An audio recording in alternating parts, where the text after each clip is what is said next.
Et si une simple histoire de famille pouvait révéler des réalités bien plus profondes que ce que l'on voit à l'œil nu?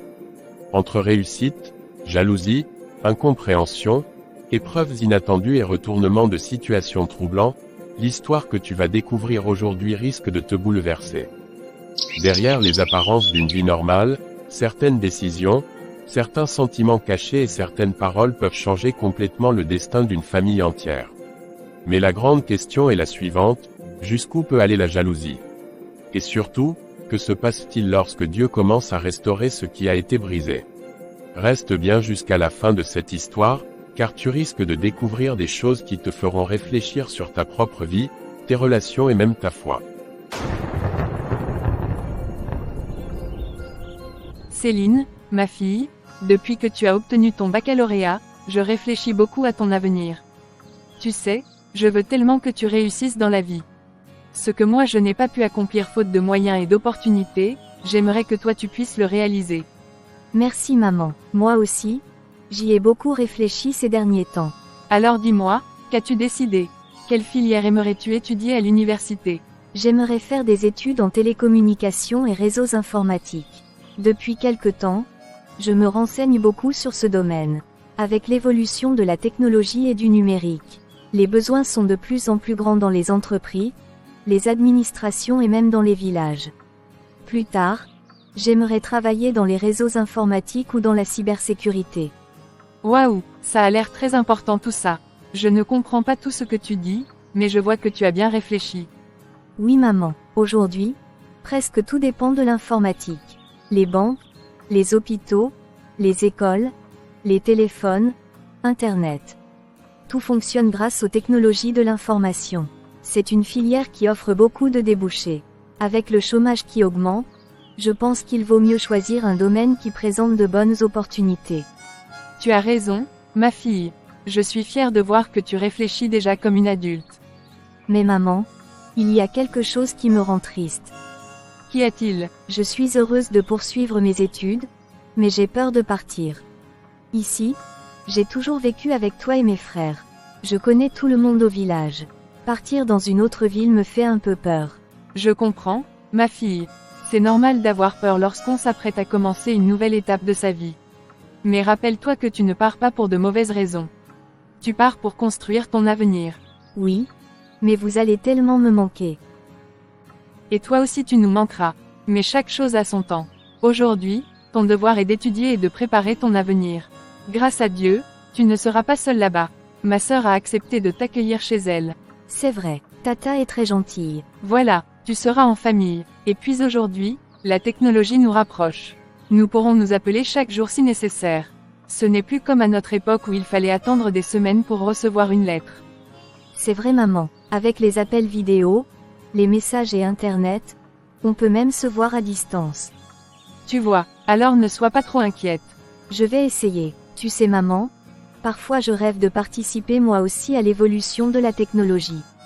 Peut-être qu'un jour je pourrai créer une application utile ou développer une innovation qui aidera les gens.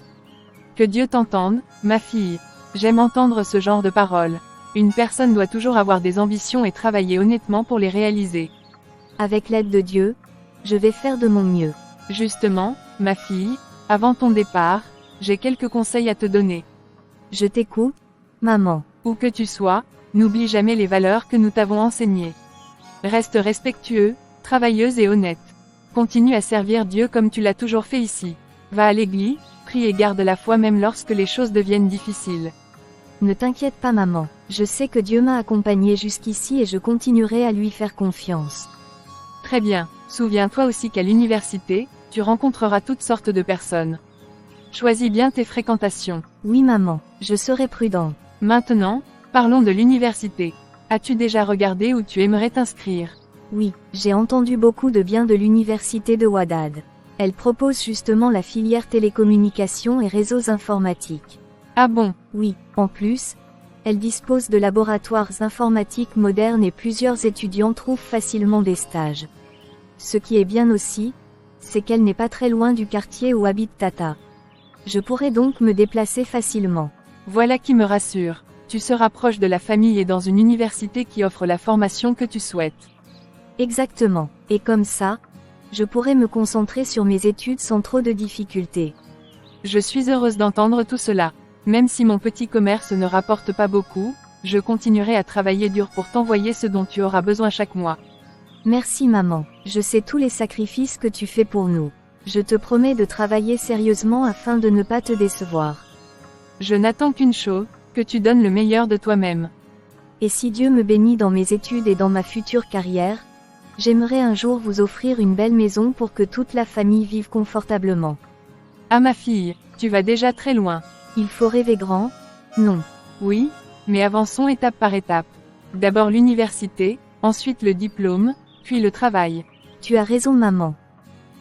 Que le Seigneur te guide et t'accorde la réussite. Amen. Merci pour tout maman. Je ferai tout mon possible pour te rendre fière. Je suis déjà fière de toi, ma fille.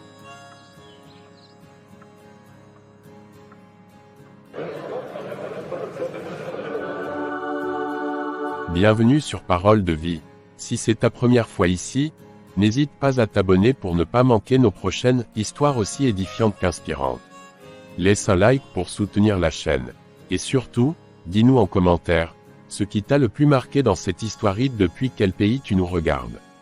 Prépare-toi, car ce que tu vas voir maintenant n'est pas une simple histoire.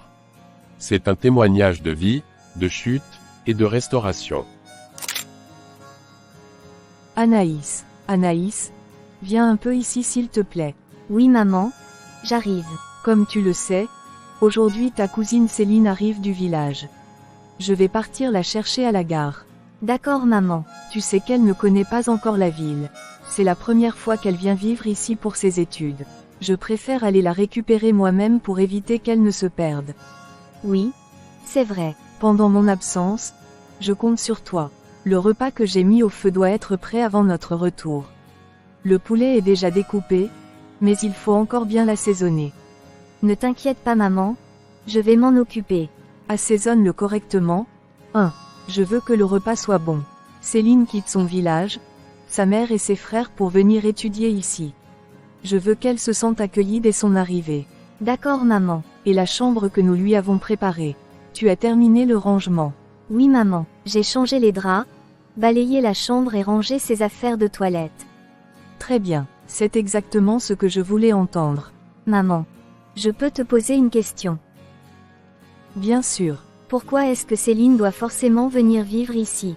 Je veux dire, n'y a-t-il pas d'autre solution? Peut-être qu'elle pourrait louer une chambre ailleurs ou vivre dans une résidence universitaire. Anaïs, qu'est-ce que j'entends là?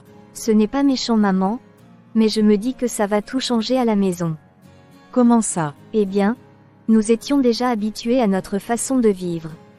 Maintenant, il faudra partager davantage de choses. Les dépenses vont augmenter, et puis, j'aurai moins d'espace et moins de tranquillité. Donc c'est cela qui te dérange? Un peu? Oui. Ma fille, je crois qu'il est temps que nous ayons une discussion sérieuse. Je t'écoute. Depuis que tu es petite, je t'ai toujours appris à partager et à aider les autres. Pourquoi tiens-tu aujourd'hui un discours aussi égoïste? Je ne voulais pas être égoïste maman. Pourtant c'est exactement ce que tu es en train de faire. Tu ne regardes que ce que toi tu pourrais perdre, mais tu ne réfléchis pas à ce que Céline est en train de vivre.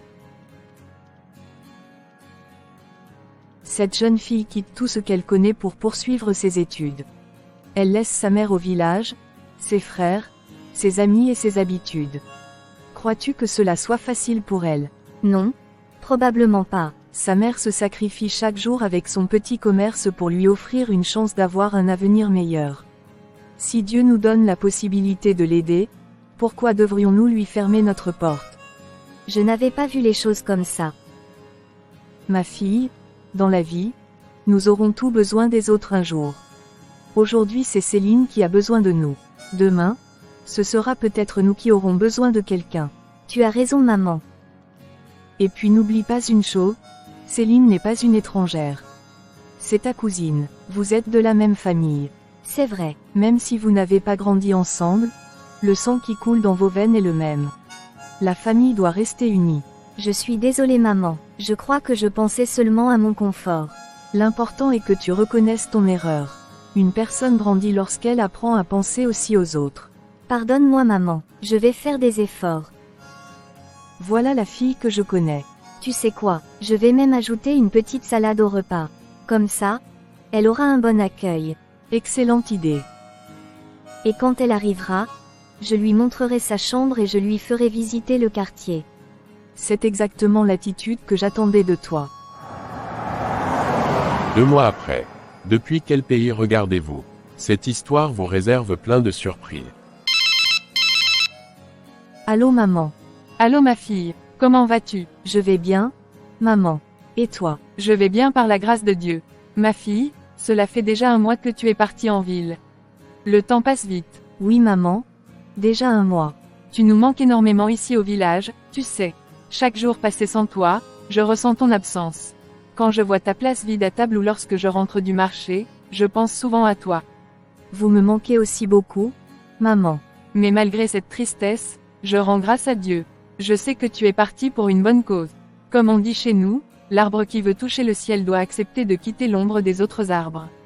Tu es parti pour construire ton avenir. C'est vrai maman, au début, ce n'était pas facile, mais petit à petit, je m'adapte. C'est justement pour cela que je t'appelle. Je voulais savoir comment tu te sens. Est-ce que tu t'es bien adapté à ton nouvel environnement?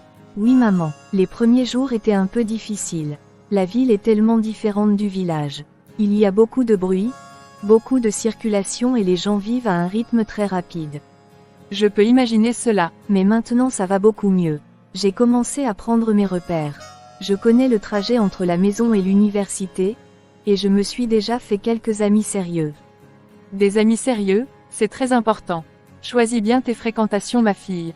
Un mauvais entourage peut détruire en quelques mois ce que des années d'éducation ont construit. Ne t'inquiète pas maman, je fais attention. Et les études, est-ce que tu te concentres vraiment? Oui maman, les cours sont intéressants. Nous avons déjà commencé les bases des réseaux informatiques et des télécommunications. J'apprends beaucoup de nouvelles choses. Gloire à Dieu. Tu sais maman, plus j'avance, plus je suis convaincue d'avoir choisi la bonne filière. Aujourd'hui, presque tous les secteurs utilisent l'informatique.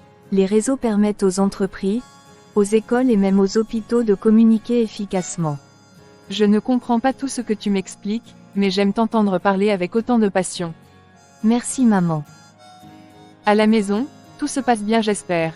Oui maman, tante Beta est vraiment très gentille avec moi. Honnêtement, elle me traite comme sa propre fille. Elle s'assure que je ne manque de rien. Elle m'encourage dans mes études et veille toujours à ce que je sois à l'heure à l'université. Que Dieu la bénisse abondamment. Et toi, tu l'aides au moins dans les tâches de la maison? Bien sûr maman, quand je rentre des cours, je participe au ménage, à la cuisine et aux autres travaux. Je n'oublie pas les valeurs que tu m'as enseignées. C'est bien ma fille, celui qui sait balayer la maison de ses parents saura aussi prendre soin de sa propre maison demain. C'est ce que tu m'as toujours appris. Très bien, moi, je n'attends qu'une chose, de bons résultats. Travaille sérieusement. Comme le dit le proverbe, la pluie ne tombe pas sur un seul toit. Les efforts que tu fais aujourd'hui profiteront demain à toute la famille. Je travaille dur maman, je veux te rendre fière. Et Céline. Salut Mireille. Alors, comment se sont passées les compositions? Je pense que ça s'est plutôt bien passé, grâce à Dieu. Pareil pour moi, franchement, après toutes ces semaines de stress, je suis soulagée. Moi aussi. Justement, c'est pour ça que je te cherche.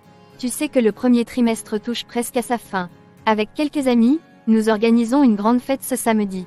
Une fête? Oui, histoire de décompresser un peu après les examens.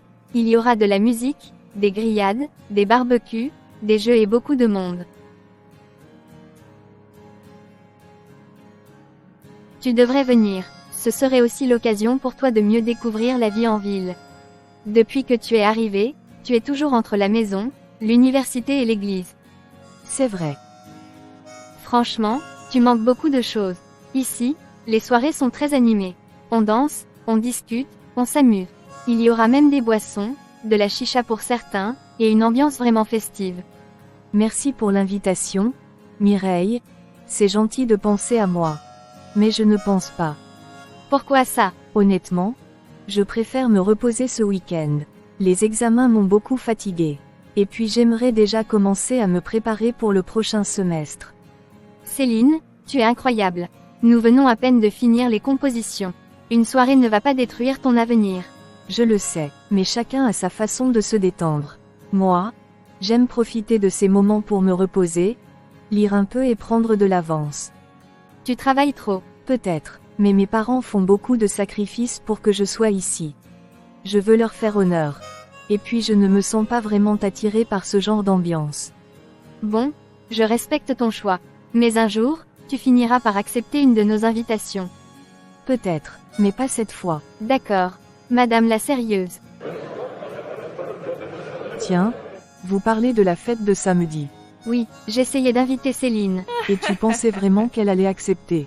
Pourquoi tu dis ça? Parce que depuis qu'elle est arrivée, elle agit comme si elle vivait dans un pensionnat. Franchement, qu'est-ce qu'une fille du village peut bien connaître à la vie de la ville? Vanessa. Non mais soyons honnêtes, elle découvre à peine les bus, les grands immeubles et les amphithéâtres. Ce n'est pas un problème de venir du village. Peut-être, mais vous voulez lui faire découvrir les soirées de la ville alors qu'elle n'est même pas habituée à ce genre de choses. Tu exagères. Pas du tout. Regardez-la, toujours avec ses cahiers sous le bras, toujours à courir après les cours. Oui, on dirait une petite grand-mère avant l'âge. Ce n'est pas gentil. Je dis seulement la vérité. Chacun est libre de vivre comme il l'entend.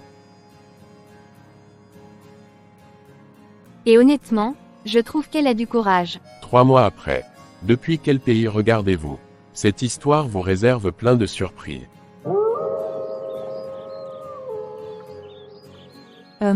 Encore une fois, Céline figure parmi les meilleures étudiantes de sa promotion. Cette fille me surprend vraiment. Quand ma sœur m'a appelé pour me demander de l'accueillir, je pensais qu'elle aurait besoin de plusieurs mois pour s'adapter à la ville. Mais regarde-moi ça, à peine arrivée, elle s'est déjà fait remarquer par ses résultats. Pourtant, Anaïs est née ici. Elle a grandi ici, elle a fréquenté les meilleures écoles de la ville. Elle a eu des enseignants qualifiés depuis l'enfance. Elle a accès à Internet, aux bibliothèques et à toutes sortes de ressources. Alors comment expliquer cela? Comment une fille venue du village peut-elle toujours avoir de meilleurs résultats? Non, ce n'est pas normal. Ou peut-être que si. Peut-être qu'elle travaille simplement plus dur. Mais quand même, à chaque fois que quelqu'un téléphone, c'est toujours pour demander des nouvelles de Céline. À l'église, on parle de Céline. À l'université, on parle de Céline. Même ma sœur ne parle que de Céline. Et mes propres enfants alors? Personne ne remarque leurs efforts. Personne ne les félicite. Tout le monde ne voit que Céline. Si cela continue ainsi, demain, lorsque les gens parleront de notre famille, ils diront « Regardez la fille de la commerçante du village. Regardez comme elle réussit. » Et mes enfants, on les comparera constamment à elle. Chez nous, on dit souvent que, lorsque le soleil éclaire un arbre, les autres arbres rêvent aussi de lumière. Mais là, j'ai l'impression qu'il n'y a plus de lumière que pour elle. Non, je ne devrais pas penser ainsi. Après tout, elle ne m'a rien fait. Elle est respectueuse. Elle aide à la maison. Elle travaille sérieusement. Mais pourquoi suis-je autant dérangée par ses succès? Pourquoi est-ce que cela me trouble autant? Peut-être parce que j'ai peur. Oui, peur que mes enfants restent dans son ombre. Peur que les gens commencent à comparer. Peur que demain, Anaïs soit connue seulement comme la cousine de Céline. Non, je refuse cela. Une mère veut toujours voir ses propres enfants briller. C'est naturel. Mais attention, bêta. La jalousie est comme une braise cachée sous la cendre. Au début elle semble éteinte, puis elle finit par brûler toute la maison. Pourtant, je ne peux pas m'empêcher de penser que quelque chose doit changer. Mes enfants doivent reprendre leur place. Ils doivent être ceux dont on parle. Ils doivent être ceux qui attirent l'attention. Cette fille, vraiment? Cette fille commence à faire beaucoup d'ombre autour d'elle. Et si je ne fais rien, demain tout le monde ne parlera plus que d'elle. Elle reste silencieuse, plongée dans ses pensées, tandis que les premières graines de la jalousie commencent à s'installer dans son cœur. Céline, qu'est-ce que c'est que ça? La lessive? Ma tante. Ah bon, et elle est terminée. Non ma tante. Et pourtant, je t'avais demandé de la finir avant de partir à l'université ce matin. Désolée ma tante, j'étais déjà en retard pour le cours. Je me suis dit que je rentrerais la terminer après les cours. Qu'est-ce que tu viens de dire? Donc maintenant tu décides toi-même quels ordres tu exécutes et à quel moment. Pardon, non ma tante, ce n'est pas ce que je voulais dire. Alors explique-moi. Je voulais simplement éviter d'arriver en retard à l'université. Voilà exactement ce que je reproche chez toi. Tu réponds toujours. Je te parle, tu expliques. Je te corrige, tu te justifies. Je te donne une instruction, tu trouves une raison. Je suis désolée ma tante, je ne voulais pas te manquer de respect. Pourtant c'est ce que tu fais. Je commence à comprendre certaines choses. Tu te crois supérieur aux autres. Moi, oui, toi. Parce que tu as de bonnes notes à l'université, tu te crois devenu quelqu'un. Non ma tante, jamais. Ah non, alors pourquoi as-tu toujours une explication pour tout? Je voulais seulement. Voilà encore, tu vois, tu recommences.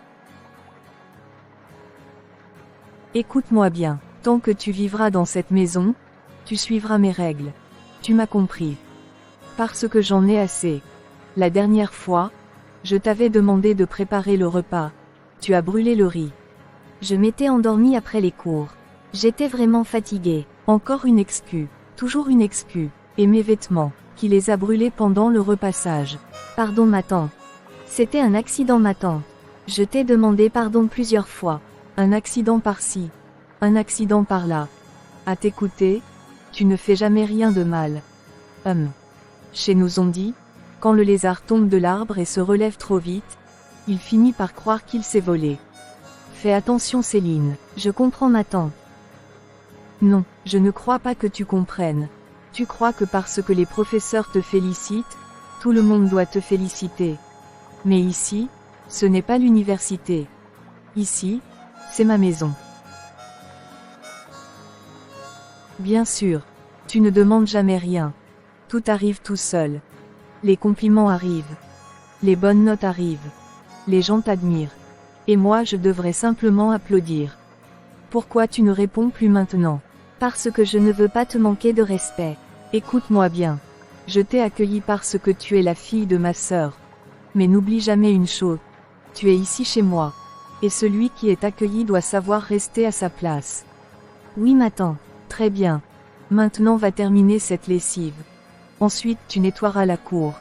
Après cela, tu prépareras le repas du soir. Et cette fois, j'espère que tu ne trouveras pas encore une excuse. Je ferai de mon mieux. Fais mieux que ton mieux. Parce que ma patience commence à avoir des limites. Céline ramasse silencieusement le panier de linge et s'éloigne. Derrière son apparente fermeté, la tante laisse de plus en plus parler sa jalousie, tandis que Céline, blessée mais respectueuse, continue de supporter la situation sans comprendre ce qui a changé. Quelque temps après. Céline. Ah. Salut Mireille. Je peux m'asseoir? Bien sûr. Dis-moi, qu'est-ce qui se passe? Comment ça? Ne fais pas semblant. Depuis plusieurs semaines, je remarque que tu es de plus en plus pensive. Oh, ce n'est rien. Tu sais, tu peux me parler. N'aie pas peur. C'est gentil, mais vraiment, ce n'est rien de grave. Céline, je ne te connais peut-être pas depuis des années, mais je te connais suffisamment pour savoir que quelque chose ne va pas. D'habitude, tu es souriant, motivé et toujours pleine d'énergie. Ces derniers temps, tu sembles ailleurs. C'est peut-être juste la fatigue. Oui, le stress aussi. Est-ce que cela a un rapport avec les résultats? Peut-être un peu. J'ai vu les notes du dernier contrôle. Elles ont légèrement baissé, mais rien d'alarmant. Pour moi, ça l'est un peu. Parce que je sais que je peux faire mieux. Quand je vois mes résultats diminuer alors que je travaille toujours autant, ça me perturbe. Tu sais, l'école est parfois comme ça. Il arrive qu'on étudie sérieusement et que les sujets ne correspondent pas exactement à ce qu'on attendait. Parfois aussi, une mauvaise période suffit à faire baisser les performances. Je suis certaine que tu rebondiras au prochain semestre. Je sens encore quelque chose, tes notes ne sont pas la seule raison. Je le vois dans ton regard. Je l'entends dans ta voix. Tu portes quelque chose de plus lourd. Est-ce qu'à la maison tout se passe bien? Pas vraiment. Mais ça va aller. Je tiens le coup. Céline, tu peux tout me dire. Je ne vais pas te juger. Je sais. Alors parle-moi, est-ce que ta tante te maltraite? Est-ce qu'elle te parle mal? Ou alors est-ce qu'il y a un problème avec Anaïs? Non. Anaïs est plutôt gentille avec moi. Honnêtement. Je ne comprends pas moi-même ce qui se passe. Alors quoi? Au début, quand je suis arrivée, ma tante était adorable. Elle prenait soin de moi. Elle m'encourageait. Elle me disait souvent qu'elle était fière de moi. Maintenant, c'est différent. Différent comment? J'ai l'impression qu'elle me reproche tout. Peu importe ce que je fais. Si je me trompe, elle me le rappelle pendant des jours. Si je fais quelque chose de bien, elle ne le remarque même plus. Ça doit être difficile. Oui. Et depuis quelque temps, elle me donne énormément de tâches à faire. La lessive, le ménage, la cuisine, le repassage, le nettoyage de la cour. Parfois tout cela dans la même journée. Mais tu as aussi les cours. Justement. J'essaie d'aider parce que je vis chez elle et je lui suis reconnaissante. Mais certains jours, je rentre de l'université épuisée. Je comprends. Quand je termine toutes les tâches, je n'ai presque plus d'énergie pour réviser. Parfois je m'endors simplement sur mes cahiers. Céline, tu ne peux pas continuer comme ça, parce qu'à ce rythme, tes résultats vont continuer à baisser. Et ce n'est pas parce que tu manques d'intelligence ou de volonté, c'est parce que tu es épuisée. Peut-être. Non, pas peut-être. C'est évident. Même ton visage montre que tu es fatiguée. Je fais de mon mieux. Je le sais. Mais même le meilleur moteur finit par s'arrêter lorsqu'on ne lui laisse pas le temps de se reposer. Alors que veux-tu que je fasse? Je pense que tu devrais en parler à ta mère. Non. Pourquoi? Parce que je ne veux pas l'inquiéter. Elle se sacrifie déjà tellement pour moi. Et puis? Et puis quoi? Ma tante est une bonne personne. Je le sais. Elle m'a accueilli quand j'avais besoin d'aide. Je pense simplement qu'elle traverse peut-être une période difficile. Peut-être qu'elle est stressée. Peut-être qu'elle a ses propres problèmes. Alors je préfère patienter un peu. Je me dis que ça finira par passer. J'espère sincèrement que tu as raison. Mais écoute-moi bien. La patience est une qualité. Cependant, il ne faut pas confondre patience et silence face à une situation qui nous détruit. Chez nous, on dit souvent, quand le toit commence à fuir, il faut réparer avant la saison des pluies. Chez nous, on dit souvent, quand le toit commence à fuir, il faut réparer avant la saison des pluies. Village, ta mère et ton petit frère pour venir étudier ici. Tu ne dois laisser personne, ni aucune situation, compromettre ce projet. Cherche toujours un environnement qui te permette de travailler sereinement, parce qu'un arbre peut être solide, mais s'il est constamment privé d'eau, il finit par se dessécher. Merci Mireille. Les vrais amis sont là pour ça. Tu sais, ça me fait du bien d'en parler. Et si un jour tu as besoin d'aide ou simplement d'une oreille attentive, je serai là. Merci. Courage, Céline. Avec l'aide de Dieu, tout ira bien. Dans le salon, Céline vient de terminer le rangement demandé par sa tante. Quelques minutes plus tard, Anaïs entre dans la pièce. Mon sac. Qui a déplacé mon sac? C'est moi, Anaïs. Toi, oui, je l'ai déposé dans ta chambre. Ma tante m'avait demandé de ranger le salon. Ton sac était sur le canapé, alors je l'ai simplement mis dans ta chambre. Pardon, et qui t'a donné le droit de toucher à mes affaires? Je ne voulais pas mal faire. Réponds à ma question. Qui t'a donné ce droit? Personne, je pensais juste rendre service. Rendre service, vraiment, c'est incroyable. Tu arrives chez les gens et maintenant tu décides de ce qui doit être rangé ou non. Ce n'est pas ce que je voulais dire. Le salon venait d'être nettoyé et... Pourtant c'est exactement ce que tu as fait. Ah, donc maintenant tu vas aussi m'apprendre comment tenir ma maison. Anaïs, ce n'est pas ta maison uniquement. C'est aussi celle de ta mère et... Ne joue pas avec les mots. Tu oublies peut-être une chose. Ici, c'est chez moi. Moi, je suis née ici. J'ai grandi ici. Toi, tu es arrivé hier. Je sais très bien que je suis chez vous. Et j'en suis reconnaissante chaque jour. Alors comporte-toi comme quelqu'un qui est reconnaissant. Tu te comportes comme si tout était dû. Comment peux-tu dire ça? Parce que c'est ce que je vois. Tout le monde te félicite. Tout le monde parle de toi. Tout le monde admire la petite Céline. La petite génie. La petite étudiante modèle.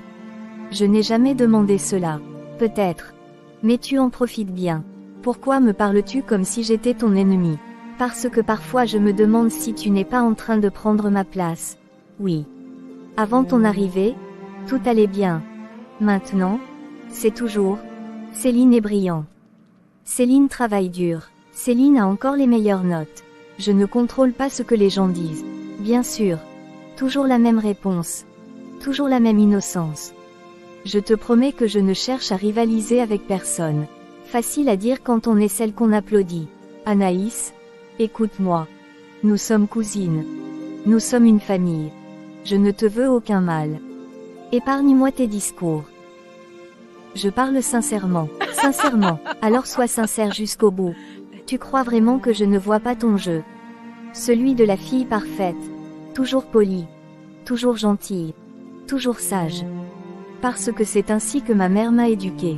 Voilà, encore ta mère. Encore tes principes. Encore tes leçons de morale. Chaque fois que tu parles, on dirait un sermon. La colère ne résout rien, Anaïs. Et voilà, tu recommences. Tu crois que tu es plus sage que moi. Plus mature, plus intelligent. Non, ce n'est pas une compétition. Pour toi peut-être. Anaïs, non, écoute-moi bien.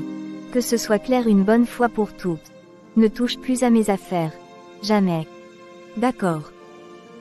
Même si elles sont au milieu du salon. Même si elles sont au milieu de la route. Tu ne touches pas, parce que je commence sérieusement à en avoir assez. Je suis désolée de t'avoir contrarié. Garde tes excuses. Tu sais ce qu'on dit chez nous. Quand le visiteur commence à déplacer les pierres de la cour, le propriétaire finit par se méfier. Je ne suis pas venue pour prendre quoi que ce soit à qui que ce soit. Peut-être. Mais je préfère te prévenir. Que ce soit la première et la dernière fois que tu touches à mes affaires. Allô maman. Allô ma fille, comment vas-tu? Je vais bien par la grâce de Dieu. Mais dis-moi, ça fait vraiment longtemps que je n'ai plus entendu ta voix. Désolée maman. Ah, donc maintenant tu ne penses même plus à appeler ta vieille mère. Maman. Depuis quel pays regardez-vous? Cette histoire vous réserve plein de surprises. Oui, c'est comme ça.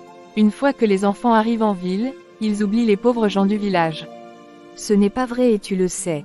Avec les cours, les travaux pratiques et les révisions, je ne vois même plus les semaines passer. Mais je pense à toi tous les jours. Je comptais justement t'appeler ce week-end. Bon, puisque tu le dis, je vais te croire. L'essentiel pour moi, c'est de savoir que tu vas bien. Et les études, j'espère que tout se passe bien à l'université. Oui maman, grâce à Dieu, j'ai validé toutes mes matières de ce semestre. Oh gloire à Dieu, je suis tellement fière de toi, ma fille. Merci maman. Tu vois, les sacrifices finissent toujours par porter du fruit. Chez nous, on dit souvent, la patience finit toujours par goûter au miel. Continue ainsi, tiens bon surtout, il ne reste plus que quelques mois avant les vacances. Le plus dur est derrière toi. Oui maman. Et justement, je pensais venir vous rendre visite ce mois-ci. Vraiment? Oui, cela fait tellement longtemps que nous ne nous sommes pas vus. Tu me manques beaucoup. J'aimerais voir comment tu vas, voir comment tu as grandi. Voir comment tu t'es adapté à la vie en ville. Maman, tu n'es pas obligée de faire tout ce déplacement. Pourquoi? Le voyage coûte de l'argent. Tu pourrais utiliser cet argent pour le commerce ou pour Cédric. Ma fille, l'argent est important, c'est vrai, mais une mère ne compte pas les kilomètres lorsqu'il s'agit de son enfant. Oui maman, je sais. Ce qui compte pour moi, c'est de te voir, de m'assurer que tout va bien. Tout va bien maman. Je sais que tu me le dis, mais parfois, le cœur d'une mère ressent des choses que les yeux ne voient pas. Je ne sais pas, peut-être que je me fais des idées. Mais ces derniers temps, mon cœur n'est pas totalement en paix. Je prie beaucoup pour toi. Dis-moi sincèrement, tout va bien là-bas? Oui maman. Tu es certaine? À la maison, à l'université aussi? Oui maman. Tout va bien. Et Anaïs, vous vous entendez toujours bien? Oui maman. Tout le monde est gentil avec moi. Gloire à Dieu. Ne t'inquiète pas pour moi. Le Seigneur veille sur moi. Amen. Tu sais, parfois je me rappelle le jour où tu as quitté le village, tu pleurais presque. Et toi aussi tu pleurais. C'est vrai, mais regarde ce que Dieu a déjà accompli. Petit à petit, tu avances. Comme dit le proverbe, même la rivière la plus longue commence par une simple goutte d'eau. Continue de prier, continue de travailler. Et surtout, ne porte jamais seul les fardeaux trop lourds. Dieu nous donne aussi des personnes pour nous aider. Je te connais, quand tu révis, tu oublies parfois même l'heure du repas, parce que le corps aussi a besoin de force pour réussir. Oui maman. Bon, je vais te laisser te reposer. Mais sache que nous pensons tous à toi ici. Baba, je suis venue vous voir parce que j'ai un problème. Ma nièce Céline. Elle réussit tout. Malgré toutes les difficultés qu'elle rencontre, elle trouve toujours le moyen de s'en sortir. À l'université, elle est parmi les meilleures. Les professeurs l'apprécient. Les gens parlent toujours d'elle. J'ai une fille, moi aussi. Ma propre fille. Elle est née en ville. Elle a fréquenté de bonnes écoles. Elle a eu toutes les chances. Et pourtant, c'est toujours Céline que l'on admire. Je vois. Si ça continue ainsi, demain elle sera la fierté de toute la famille. Et ma fille passera après elle. Je ne peux pas accepter ça. Moi, je veux que ma fille soit devant. La jalousie est un feu dangereux. Celui qui l'allume finit souvent par se brûler lui-même. Je ne suis pas venu pour recevoir des leçons. Je suis venu pour trouver une solution. Je veux que ma fille réussisse davantage qu'elle. Je veux que Céline cesse d'être au centre de toutes les attentions. Et jusqu'où es-tu prête à aller? Aussi loin qu'il le faudra. Même si cela te coûte cher. L'argent n'est pas le problème. D'accord. Les personnes jalouses sont souvent les plus faciles à manipuler. Quand quelqu'un refuse de travailler sur lui-même, il cherche toujours un coupable à son malheur. Un mois après. D'accord. Première question. Définissez le concept de réseau informatique et expliquez son rôle dans les télécommunications modernes. 1. Non. Ce n'est pas possible. Le réseau informatique. Je sais ça. Je le sais. Je l'ai révisé hier soir. Pourquoi je ne m'en souviens pas? Calme-toi. Respire. Tu connais cette définition. Le professeur l'a expliqué plusieurs fois. Tu as même fait des exercices dessus. Seigneur, que se passe-t-il? Tout le monde a commencé. Pourquoi suis-je bloqué comme ça? Réfléchis. Réfléchis. Un réseau informatique est... Non, non, non, non. Pourtant hier encore, je récitais tout cela sans difficulté. Je pouvais même l'expliquer à quelqu'un. Alors pourquoi aujourd'hui j'ai l'impression que tout disparaît? Seigneur, aide-moi. S'il te plaît. Tu sais combien j'ai travaillé pour arriver jusqu'ici. Tu sais les nuits que j'ai passées à étudier. Tu sais les sacrifices de ma mère. Ne me laisse pas échouer maintenant. Pardonne-moi si j'ai fait quelque chose de mal. Mais aide-moi à retrouver mes esprits. Aide-moi à me souvenir. Ce n'est pourtant pas une question difficile. Pourquoi ai-je l'impression que mon cerveau refuse de fonctionner? Le surveillant, il vous reste 2h30. Cette annonce augmente son inquiétude. Seigneur, je ne comprends pas. D'habitude, lorsque je lis une question, les réponses me viennent naturellement. Aujourd'hui, tout est confus. Maman dit souvent, quand le ciel devient sombre, cela ne signifie pas que le soleil a disparu. Alors je ne dois pas abandonner. Calme-toi, Céline. Une question à la fois. Tu peux encore y arriver. 2 semaines plus tard, à la sortie de l'université, les résultats de la composition viennent d'être affichés.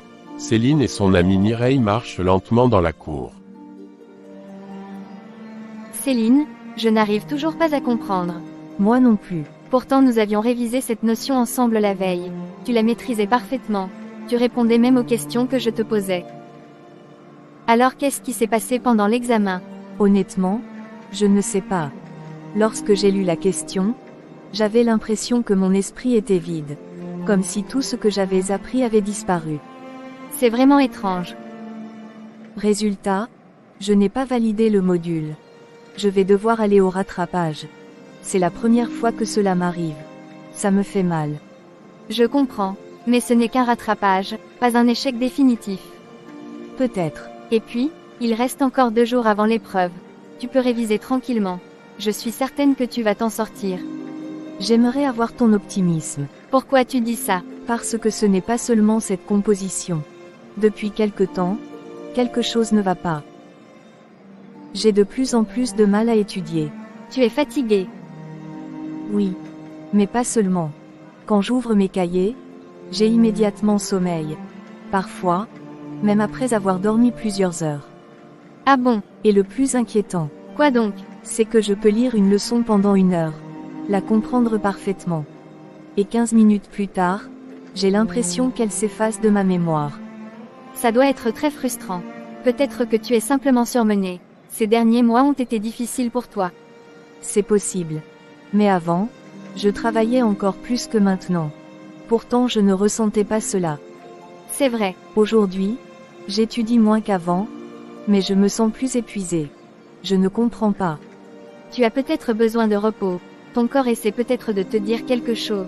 Et puis, tu traverses aussi beaucoup de stress à la maison.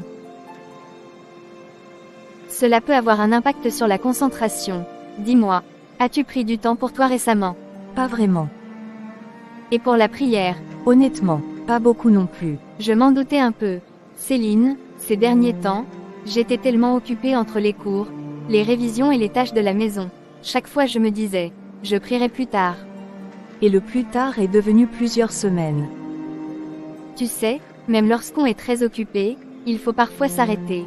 Ne serait-ce que quelques instants. La prière, la méditation, le calme, ça aide parfois à retrouver la paix intérieure et à reprendre courage. C'est vrai. Chez nous, on dit, l'arbre qui ne nourrit plus ses racines finit par perdre ses feuilles. Ma mère me disait souvent quelque chose de semblable. Quoi donc? Tu as besoin de nourrir ton esprit autant que ton intelligence. Travaille comme si tout dépendait de toi, mais prie comme si tout dépendait de Dieu. Et pourtant, ces derniers temps, je l'ai un peu oublié. Je pense que je vais prendre un moment ce soir pour me recueillir et remettre toutes mes inquiétudes entre les mains de Dieu. C'est une bonne idée. Parce qu'au fond, je suis fatiguée. Fatiguée physiquement. Fatiguée moralement. Et parfois même découragée. Au milieu de la nuit, la maison est plongée dans le silence. Soudain, Beta se réveille en sursaut. Elle est couverte de sueur et respire difficilement. Ah, encore ce rêve. Pourquoi est-ce que je fais toujours ce même rêve? Pourquoi, 3 heures du matin, encore? Je n'en peux plus.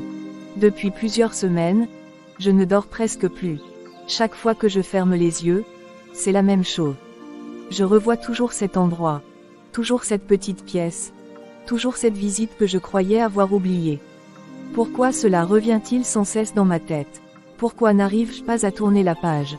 Même quand je suis réveillée, j'y pense, même quand je travaille, même quand je cuisine, même quand je parle aux autres. Je n'ai plus la paix. Je n'ai plus aucune paix. Au début, je croyais que ce n'était rien. Je me disais que cela passerait. Mais cela ne passe pas. Au contraire. Chaque jour, je me sens plus mal. Et quand je regarde Céline, pourquoi ai-je honte? Pourquoi est-ce que je n'arrive plus à soutenir son regard?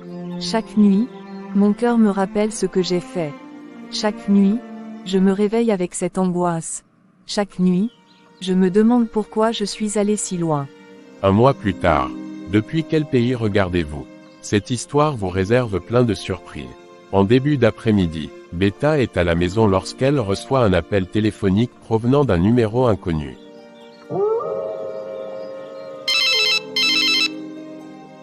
Bonjour madame, est-ce que je suis bien en ligne avec madame Beta Kwaimba? Oui, c'est bien moi. Madame, je vous appelle concernant votre fille Anaïs Kwaimba. Ma fille, que se passe-t-il? Madame, essayez de rester calme. Votre fille a fait un malaise cet après-midi à l'établissement. Comment, un malaise? Oui madame. Selon les informations qui nous ont été transmises, elle s'est soudainement effondrée pendant les cours. Mais ce n'est pas possible. Ce matin elle allait très bien.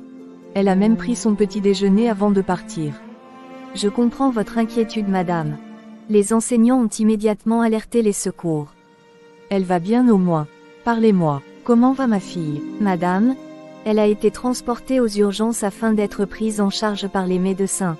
Pour le moment, elle est sous surveillance médicale. Sous surveillance, qu'est-ce que cela signifie exactement? Son état est grave. Je ne suis pas médecin madame. Je préfère ne pas vous donner d'informations que je ne peux pas confirmer. Les médecins pourront vous renseigner davantage lorsque vous arriverez. Mon Dieu, mon Dieu.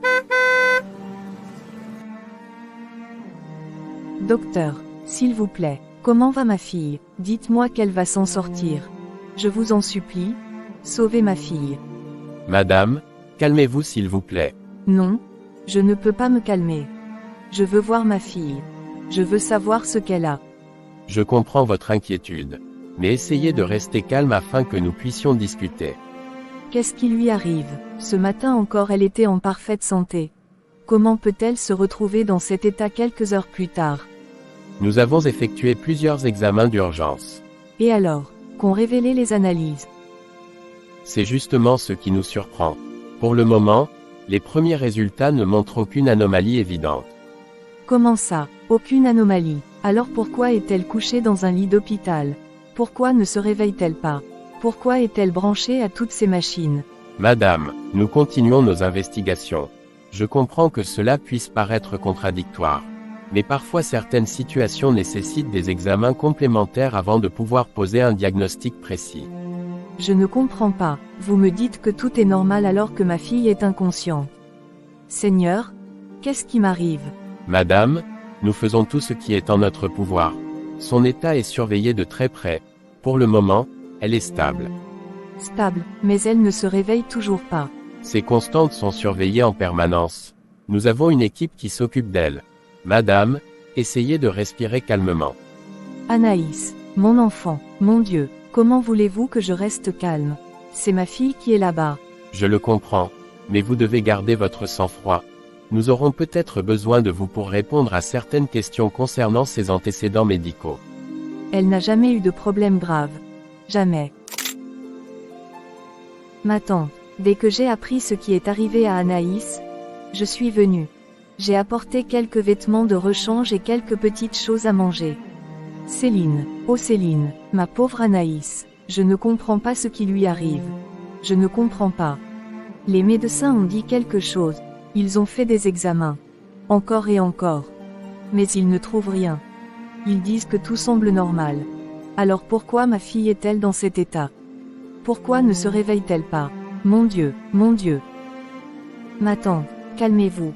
Je suis sûre que tout ira bien. Restons dans la foi. Dieu n'abandonne jamais ses enfants. Oh Céline, tu es tellement gentille. Je dois le dire. Malgré la manière dont je t'ai traitée ces derniers mois. Tu es là. Tu te préoccupes encore de nous. Tu es venue sans hésiter. Ne dites pas ça. Vous êtes ma famille, ma tante. Je ne mérite pas autant de bonté. Je t'ai fait souffrir. Je le sais. Je t'ai accusé injustement. Je t'ai donné des tâches excessives. Je t'ai parlé durement. Et malgré cela, tu es là. Ne dites pas cela. Ma tante. Au début, vous étiez tellement bonne avec moi. Vous m'avez accueillie comme votre propre fille. Quand les choses ont commencé à changer, je me suis dit que vous traversiez peut-être des difficultés. J'espérais simplement que cela finirait par passer. Tu ne comprends pas. Il y a encore quelque chose que je dois te dire. Sinon mon cœur ne trouvera jamais le repos. Céline. Pardonne-moi. Non. Laisse-moi parler. Je dois tout te dire. J'ai laissé la jalousie envahir mon cœur. J'étais jalouse de tes résultats. J'étais jalouse de ta réussite. J'étais jalouse de tout ce que tu accomplissais. Chaque fois qu'on parlait de toi, cela me brûlait intérieurement. Je voyais ma propre fille être comparée à toi. Et au lieu de l'encourager, j'ai commencé à nourrir de mauvaises pensées. Je suis même allée consulter un marabout. Quoi? Oui. J'ai honte de le dire. J'étais aveuglée. Je voulais que ta réussite diminue. Je voulais que ma fille soit mise en avant à ta place. Ma tante, comment avons-nous pu en arriver là? Je ne sais même plus. La jalousie m'a détruite. L'orgueil m'a aveuglée. La colère m'a éloignée de Dieu. Pardonne-moi. Je t'en supplie. Pardonne-moi. Ma tante, relevez-vous. S'il vous plaît. Non. Pas avant que tu me pardonnes. Relevez-vous. Aucun de nous ne mérite la grâce de Dieu. Pourtant il nous l'accorde chaque jour. Ô Céline, que Dieu me pardonne. Que Dieu me pardonne. Dans la Bible, il est écrit. Supportez-vous les uns les autres et Si l'un a sujet de se plaindre de l'autre, pardonnez-vous réciproquement. De même que Christ vous a pardonné, pardonnez-vous aussi. Colossiens 3h13. Il est aussi écrit, si nous confessons nos péchés, il est fidèle et juste pour nous les pardonner. 1 Jean 1/9, le plus important est que vous reconnaissiez vos erreurs. C'est déjà le premier pas vers la restauration. J'ai tellement honte. Mais Anaïs, mon enfant, je ne veux pas la perdre. Seigneur, prends-moi à sa place s'il le faut. Épargne ma fille. C'est ma seule fille. Je vous en supplie. Je comprends. Mais la peur ne doit pas avoir le dernier mot. Ma tante. Ne dites pas cela. Gardons l'espérance. Écoutons ce que dit la parole. Dieu est pour nous un refuge et un appui, un secours qui ne manque jamais dans la détresse. Psaume 46/1. Nous allons continuer à croire. Nous allons continuer à prier. Tu crois que Dieu peut encore me pardonner après tout ce que j'ai fait? Oui. Sincèrement? Oui. Parce que sa miséricorde est plus grande que nos fautes. Les deux femmes se lèvent et quittent lentement la salle d'attente. Pour la première fois depuis longtemps, malgré l'inquiétude pour Anaïs, une paix commence à renaître dans le cœur de Beta. Que la paix du Seigneur soit avec vous. Amen. Aujourd'hui, nous ne sommes pas ici pour accuser, ni pour juger. Nous sommes ici pour témoigner. Car Dieu agit aussi à travers les épreuves. Il est écrit dans Romains 8h28, toute chose concourt au bien de ceux qui aiment Dieu. Même les moments que nous ne comprenons pas, même les saisons douloureuses. Ma sœur Beta, si vous le souhaitez, vous pouvez commencer. Gloire soit rendue à Dieu, je ne sais même pas par où commencer. Mais je sais une chose, j'ai été brisée à cause de moi-même. J'avais tout pour être en paix. Une famille. Une nièce qui m'aimait. Des enfants en bonne santé. Mais j'ai laissé entrer la jalousie dans mon cœur. Comme dit le proverbe africain, quand le cœur est plein d'envie, même la lumière devient une ombre. J'ai comparé ma fille à Céline. J'ai laissé la rivalité détruire mon discernement. Et dans mon aveuglement, j'ai voulu influencer ce que Dieu avait déjà établi. Mais Dieu m'a arrêté. Dieu discipline aussi ceux qu'il aime. Aujourd'hui, je comprends que la vraie bataille n'était pas contre Céline, mais contre mon propre cœur. Je demande pardon. À Dieu. À Céline. Et même à ma propre fille. Merci pour votre sincérité. Gloire à Dieu. Aujourd'hui, je comprends un proverbe que je n'avais jamais compris. Quand la pluie tombe sur tous les toits, chacun apprend à se couvrir. J'ai appris. Que Dieu soit glorifié dans vos vies. La petite salle de prière est silencieuse. Céline et la tante Beta se tiennent debout, tête baissée. Le pasteur élève doucement la voix. Éternel Dieu, nous venons devant toi avec des cœurs humbles et reconnaissants, car tu es le Dieu qui restaure, le Dieu qui guérit, le Dieu qui relève, comme il est écrit dans Psaume 147/3, il guérit ceux qui ont le cœur brisé, et il panse leurs blessures. Prière pour l'harmonie familiale et le pasteur. Seigneur, nous te remettons cette famille entre tes mains. Là où il y a eu la jalousie, rétablis l'amour. Là où il y a eu les incompréhensions, rétablis la paix. Là où il y a eu la distance, rétablis l'unité. Seigneur, que cette maison ne soit plus un lieu de rivalité, mais un lieu de paix. Que chaque parole prononcée soit désormais une parole de bénédiction, comme ta parole le dit dans Psaume 133/1. Oh! Qu'il est agréable, qu'il est doux pour des frères de demeurer ensemble. Seigneur, fais descendre cette douceur dans leur foyer. Seigneur Dieu Tout-Puissant, nous te remettons les besoins matériels de cette famille, tu es le Dieu qui pourvoit, tu es celui qui ouvre les portes là où il n'y en a pas, ta parole dit dans Philippiens 4h19, et mon Dieu pourvoira à tous vos besoins selon sa richesse, avec gloire en Jésus-Christ. Seigneur, bénis le travail des mains, donne la sagesse dans la gestion des ressources, éloigne la pauvreté, le manque et l'inquiétude, et que cette famille ne manque de rien de nécessaire. Seigneur, nous te confions aussi l'avenir affectif de tes enfants, prépare des chemins droits, prépare des unions fondées sur l'amour, le respect et la vérité. Éloigne les relations toxiques, les unions précipitées et les choix impulsifs, comme il est écrit dans Proverbe 18h22, celui qui trouve une femme trouve le bonheur, c'est une grâce qu'il obtient de l'Éternel. Seigneur, que chaque destinée soit entre tes mains, et que l'amour véritable, fondé sur toi, soit leur portion. Seigneur, remplis-les de ton esprit. Donne-leur la sagesse pour discerner le bien du mal, donne-leur la paix dans les tempêtes, donne-leur la maîtrise de soi face aux émotions, donne-leur la foi pour croire même quand tout semble perdu, Ta parole dit dans Galates 5h22-23. Le fruit de l'esprit est l'amour, la joie, la paix, la patience, la bonté, la bienveillance, la fidélité, la douceur, la maîtrise de soi. Que ces fruits abondent dans leur vie, et que leur maison soit remplie de ta présence. Seigneur, nous te rendons grâce pour ce moment, nous croyons que tu es déjà à l'œuvre. Ce que l'homme ne peut pas réparer, toi tu le peux. Ce que les larmes n'ont pas pu résoudre, ta grâce peut le transformer. N. Nous remettons Anaïs entre tes mains, nous remettons cette famille entre tes mains, et nous proclamons que la paix règne désormais dans cette maison, comme il est écrit, l'Éternel combattra pour vous, et vous, vous garderez le silence. Exode 14h14. Seigneur, combat pour eux, et restaure tout, au nom puissant de Jésus-Christ.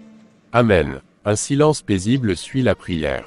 Beta respire profondément pour la première fois depuis longtemps sans peur. Céline ferme les yeux, apaisée. Une sensation de paix nouvelle remplit la salle, comme si un poids venait enfin de se dissiper. Allez en paix, et souvenez-vous, Dieu n'a pas terminé avec vous, il est en train d'écrire une nouvelle histoire. Quelques années plus tard, le temps a fait son œuvre, apaisant les blessures et révélant le sens des épreuves traversées. Céline, fidèle à son rêve et portée par sa persévérance, achève brillamment ses études en télécommunications. Elle devient ingénieure en réseau, reconnue pour son sérieux, sa rigueur et son humilité. Dans son parcours, elle n'oublie jamais d'où elle vient, ni les prières silencieuses de sa mère, ni les leçons apprises dans les moments d'injustice et de doute. Elle comprend que la réussite n'est pas seulement une question de talent, mais aussi de discipline, de patience et de foi. De son côté, Anaïs, après avoir traversé sa propre saison de remise en question, change profondément. L'épreuve de la vie et le retour à Dieu transforment son regard. Elle comprend que la comparaison et la jalousie n'apportent que trouble et vide intérieur. Peu à peu, elle s'attache à une vie de prière, de travail et de discipline. Dans cette nouvelle orientation, elle retrouve une paix qu'elle ne connaissait plus. Animée par le désir de servir et de sauver des vies, Anaïs reprend ses études avec sérieux et persévérance. Des années plus tard, elle réalise à son tour un beau parcours et devient médecin. Là où il y avait autrefois la rivalité et les tensions, il ne reste plus que la reconnaissance et la maturité. La tante Beta, elle aussi, change profondément. Elle apprend à se réjouir sincèrement du bonheur des autres et à reconnaître que chaque destinée est unique. Elle comprend enfin ce proverbe qu'elle répétait sans le vivre pleinement, la réussite de l'un n'est pas la perte de l'autre. Et dans la famille, une nouvelle harmonie s'installe. Céline et Anaïs ne sont plus dans la comparaison, mais dans le respect et l'encouragement mutuel. L'une construit des réseaux qui relient le monde, l'autre soigne des vies avec compassion. Dans leur histoire, chacun retient une leçon essentielle. Lorsque le cœur s'attache à Dieu, même les chemins brisés peuvent devenir des témoignages de restauration. Et comme le dit la parole, « Je connais les projets que j'ai formés sur vous, projets de paix et non de malheur, afin de vous donner un avenir et de l'espérance. » Jérémie 29/11, ainsi se termine leur histoire, sur une note de paix, de maturité et de grâce. Merci d'avoir regardé. Soyez bénis. Depuis quel pays regardez-vous? Cette histoire vous réserve plein de surprises.